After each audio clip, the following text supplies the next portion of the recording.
So now we're going to take a look at the female reproductive system. So the female reproductive organs function to produce egg cells, which we call oocytes, provide a favorable environment for that developing offspring if we have fertilization occur, and produce female sex hormones.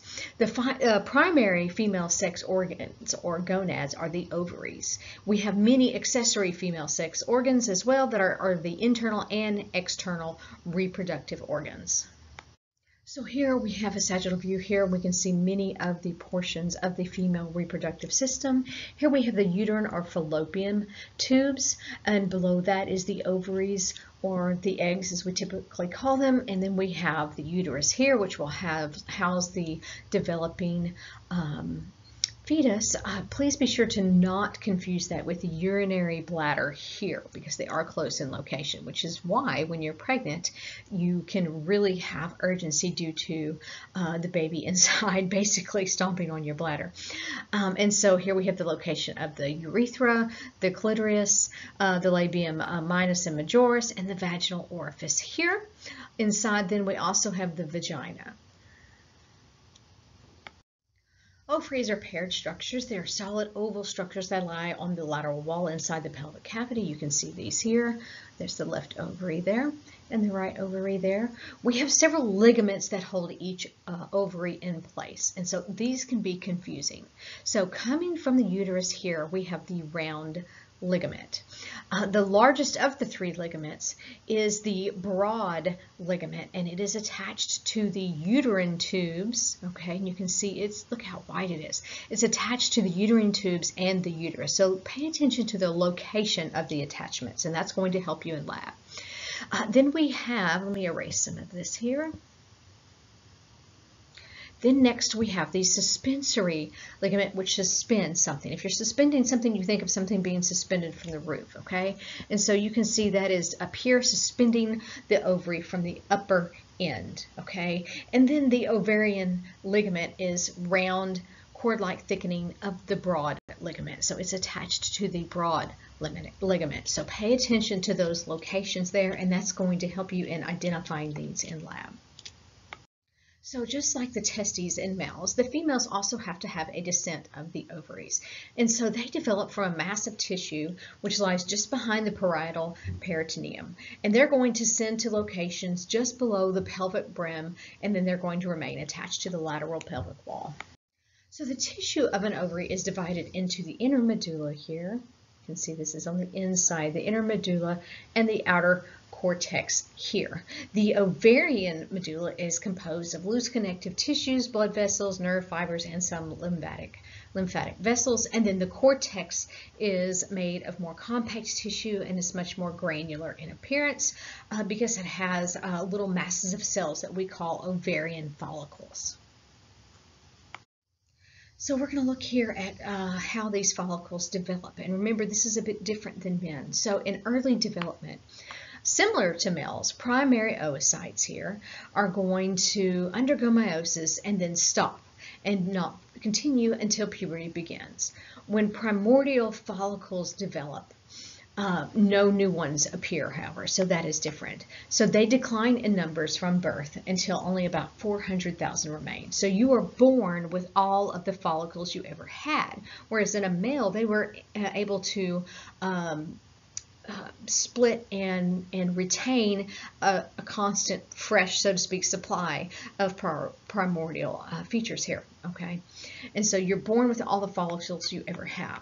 There's only 400 to 500 of these that are ever released. So children of older mothers are at risk of having more abnormal numbers of chromosomes and things because when meiosis resumes in primary oocytes after decades, spindle fibers can misalign. That can cause oocytes with extra or missing chromosomes. They're also exposed to radiation and viruses and toxins, which can increase and contribute to the risk. So this is why the age of the woman when she has children is much more important than the age of the man, okay? And so we're going to start with oogonia, and those are going to develop into primary oocytes, and you can follow along this path here. We're looking at primary oocytes, and then that is going to be closed in and surrounded by some epithelial cells, and we call those follicular cells, and then so that's going to form a primordial follicle. And then the number of oocytes, like I said before, is going to continue to decrease. And then that primordial follicle is going to wind up being the follicle that is released during ovulation. So follicle maturation occurs still. So at puberty, the anterior pituitary gland secretes that follicle stimulating hormone, and the ovaries enlarge in response. And so with each reproductive cycle, we're going to mature some of those primordial follicles. As the oocyte here enlarges, the zona pellucida separates from the primary oocyte, and you can see that right here. Okay. So here this picture is pretty cool. You can see a primary follicle, you can see the smaller primordial follicles, you can even see a secondary follicle. As many as 20 primary follicles can begin maturing at any one time. A dominant follicle is usually going to appear and outgrow the others, and then only the dominant follicle will develop fully, and the others are going to degenerate. This is why we have so many to start with. Remember, only 400 to 600 of them develop. During ovulation, we can see the uterine tube here, the secondary oocyte, and the ovary. We have release of luteinizing hormone occurring from the anterior pituitary that is going to trigger ovulation to occur. So the follicle will swell and rupture. And the follicle and the secondary oocyte, after undergoing meiosis 1, are going to basically kind of ooze out from the ovarian surface here. Okay, and so the process of ovulation releases these cells from the follicle. After ovulation, the secondary oocyte and some follicular cells around it then are sent to the uterine tube. If not fertilized within hours, then they will degenerate. Here we can see the progression of maturation of a follicle over time to the release, all the way to the release of an oocyte. If in an ovary the follicle is going to mature, then the developing oocyte enlarges. Okay, and so you can see down here on this end, we're starting with the primordial follicle, which then becomes the primary follicle, and you can see the change over time occurring. So in an ovary, that follicle matures, the developing oocyte enlarges, and then is surrounded by follicular cells and some fluid as well. The mature follicle is then going to rupture and release the secondary oocyte here. Okay, so it's going to rupture and release that secondary oocyte and layers surrounding the follicular cells. So the uterine tubes, the uterus, and the vagina here are going to be the female internal accessory organs. This is a really good diagram, and I want you to again look at the location of the ligaments. Here is the ovarian ligament, which ties right to the ovary. All right, you can see the uterine or fallopian tubes, which are suspended by the suspensory ligament of the ovary. Okay, and so pay attention to where those ligaments are. And then you have this broad ligament that looks kind of like a fan, and attached to it is the round ligament. So the suspensory and ovarian ligament basically tell you their location by their name, as well as the broad ligament, because it's the only flat-shaped ligament that we have there. Then you can also here, we can see the infundibulum and the fimbriae extending from those, which we haven't gotten into, but this is just a really good diagram. We have the endometrium, which is the inner line, endo meaning inside, myometrium, which is the muscle layer, and perimetrium, which is the tissue going around. You can see the location here of the cervix and in respect to the vagina. So the uterine tubes are also called fallopian tubes or oviducts. Each end of the ovary has a funnel-like infundibulum, and that has extensions on them called fimbriae. So you can see the infundibulum here and the fimbriae kind of sticking out there as well. The fallopian tubes are suspended by that broad ligament, the suspensory ligament. The infundibulum doesn't quite touch the ovary, as you can see, but the fimbriae connected directly to the ovarium. So this is why some cases of ovarian cancer actually begin in the fimbriae. And so here you can see the cervix, and you have the body of the cervix as well. The body of the uterus as well. Fertilization is going to occur in the uterine tube. So the uterus is pear-shaped. It's a hollow muscular organ which of course receives the embryo and houses it throughout its development. We've already pointed out the round and broad ligaments that are attached. We have the upper 2/3 kind of dome-shaped top, that is the body, and then we have the cervix, and those are the regions of the uterus, and the cervix is more like the neck. So it's the lower 1/3 which extends down into the upper vagina, and then I've already pointed out and showed you the endometrium, myometrium, and perimetrium. Remember, endo means inside, and so here's some histology, a microscopic view, illuminating, so that's an opening. So here's our endometrium, which is going to be the innermost layer, the myometrium, which is going to be the muscle layer, and the perimetrium, which will go around, because peri means around, so it's the outermost layer. So the vagina is a muscular tube which has your uterine secretions coming out, receives the penis during intercourse, and provides that channel for the developing offspring to be born, right, to come out. We have fornices, fornix for singular, which are recesses between the upper vaginal wall and the cervix. These are clinically important because they are thin-walled and actually allow the physician to palpate the internal abdominal organs during a physical exam. Okay, and then we have the vaginal orifice, which is partially enclosed by the hymen, which is made of stratified squamous epithelium. And of course, similar to male hormonal control, female hormonal control, the hormones are going to be secreted by the hypothalamus and the anterior pituitary, and then also the ovaries. And these control the development and maintenance of those secondary sex characteristics, maturation of the female sex cells, I'm getting ahead of myself here, and then of course it's going to control the regulation of our monthly reproductive cycle. So females are reproductively immature until around 10 years old. We have GnRH, FSH, LH. These all play a role in controlling female sex maturation and producing female sex hormones. The uterus also produces some estrogen during pregnancy, so it also plays a role. GnRH, remember, is gonadotropin-releasing hormone. We have adipose tissue that produces some of the estrogens and the adrenal androgens. Androgen is a male sex hormone, so the concentrations can cause changes at puberty, like increased growth of hair in the pubic and axillary regions. In the reproductive cycle, estrogen stimulates that uterine wall development, and then progesterone stimulates the uterine lining to become more glandular. And so estrogens stimulate those female sex characteristics like breast and mammary gland development, increased adipose, increased vascularization of skin, increased thickening of the endometrial lining, and enlargement of those secondary organs. And then progesterone affects mammary glands, secretion of gonadotropins, and of course the uterine changes during our reproductive cycle.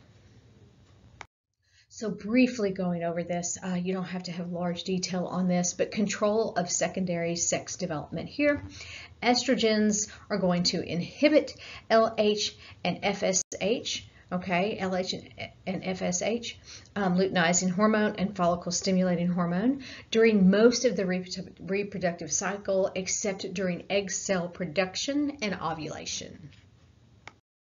So the female reproductive cycle, of course, has regular recurring changes in the endometrium of the uterus, which wind up in what we call our period or menses, which is menstrual bleeding.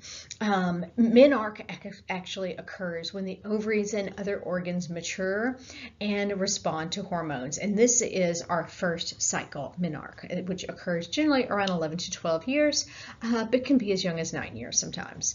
So the hypothalamus hypothalamus secretes a gonadotropin-releasing hormone, and then that stimulates the anterior pituitary to release FSH and LH. FSH is going to stimulate the ovarian follicle to begin maturation, and LH is going to stimulate ovarian cells to secrete precursor molecules that we use to make estrogens, okay? And so menses occurs around the age 13 and will continue usually until early 50s, and of course this does vary among individuals. So here we can look at correlation between the different events of our menstrual cycle, which runs for about 28 days. So increases in estrogen during the first week of the cycle will cause a thickening of the uterine lining. The developing follicle then, and you can see, you can track this along here, all right, and the thickness of the endometrium here. The developing follicle matures around day 14, which is when ovulation occurs. And so while the follicle matures, it secretes estrogen, which inhibits LH from luteinizing hormone from being released. And so then it is stored in the pituitary gland. The hypothalamus releases GnRH about every 90 minutes. About the 14th day, the anterior pituitary responds to GnRH and releases and stores luteinizing hormones. So this makes a high concentration of LH for about 36 hours, and that will weaken the follicular wall, which triggers ovulation, okay? And that's when the secondary oocyte leaves the ovary. And so here you can see that we've got the decrease in FSH occurring here and the decrease in LH occurring. So that's going to trigger the formation of this corpus luteum, which is a temporary glandular structure that causes progesterone in the blood to increase, which is going to stimulate the uterus to prepare itself for an embryo, for development of an embryo. So high levels of estrogen and progesterone inhibit the release of LH and FSH. So if fertilization does not occur, the corpus luteum will then begin to degenerate, okay? It starts to degenerate around day 24 here of your cycle. So as the corpus luteum degenerates, estrogen and progesterone will decline.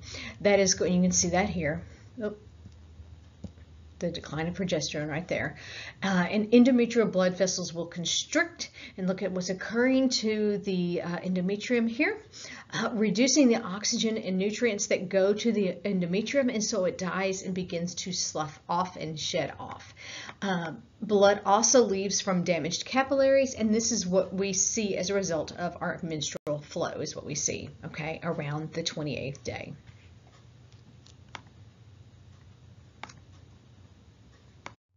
Menopause usually occurs in the late 40s or early 50s. And this is when our reproductive cycles stop. The ovaries stop producing estrogen and progesterone, and some of our secondary sex characteristics may begin to slowly disappear. We have things like hot flashes, fatigue, and mood swings. Migraine headaches and back aches can occur as well. So signs of menopause include shrinking actually of the vagina, the uterus, and the breast. A reduction of estrogen and progesterone can cause the female sex characteristics to change.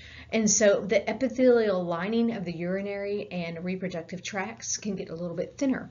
You can have an increase in loss of bone matrix, which will trigger sometimes osteoporosis. FSH and LH continue to, however, be released. Half of women reach menopause by age 50. 85% by 52.